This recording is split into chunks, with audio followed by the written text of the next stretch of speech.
بسم الله الرحمن الرحیم. عزتمندو مولانا شجاع الملک صاحب یو څو خبرې کړې دي، راځي چې موږ د هغه دا خبرې واورو.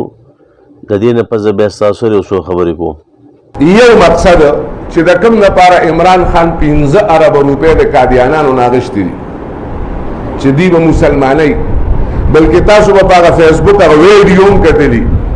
مرزا مسرور ورته وایي कि आप लोग मौलवियों की डर की वजह से इस तरह नहीं कर सकते थे, वो तो मैं कर सकता हूं. बहरहाल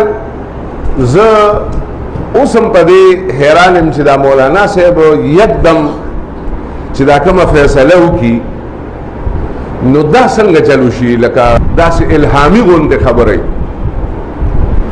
और इल्हामी खबर दासी चिदा कल इलेक्शन उशो पर सबा लबाने मौलाना साहब चिकम پراسس شروع کو او د کم پراسس نه چې عمران خان او پی ټی آی تیر شو نو داسې دغه هوا او دغه خلی چې سره و نو هغه بالکل داسې مردار غونته خلی ونی و کوي نه نیو او هغه اواتنه خارجه شوی لکه نه خارجه شوی. عزتمند تاسو د مولانا شجاع الملک صاحب دا خبرې واورېدلې چې دا وایي چې یو مقصد چې د هغې دپاره عمران خان هغه راوستلی شوی دی د قادیانانو نه 15 ارب روپۍ چې کوم د هغه دته میلاو شوي دي دته اخیستي دي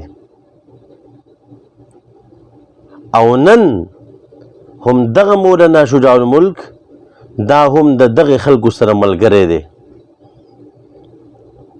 نو زه حیران یم ستا په دې خبرو باندې چې تا اول دا خبره تسلیمه کړې ده او خلر ته پته هم ده چې 15 ارب روپۍ د قادیانانو نه اخیستې دي. نو نن بیا د دغې خلکو سره ته ملګری کېږې څنګه؟ ستا مخکینۍ خبرې صحیح وي او که نننۍ خبرې صحیح دي. دغه تپوس زه د هغه خلکو نه کوم چې د چا سره دا ملګری دی چې دې کوم مخکې بیان کړی دی د هغې بیان سره به څه کېږي؟ دا مخکې صحیح او که نن صحیح دی او مخکې غلط او که اوس غلط دی.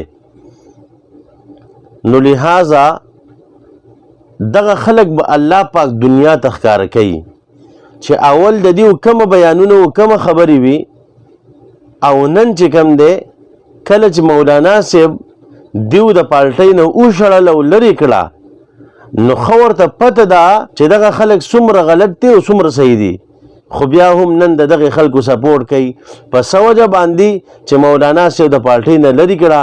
راشه اوس که مولانا صاحب صحیح دی خو موږ به د هغه خلاف بیان کوو، د هغه خلاف به خبرې کوو.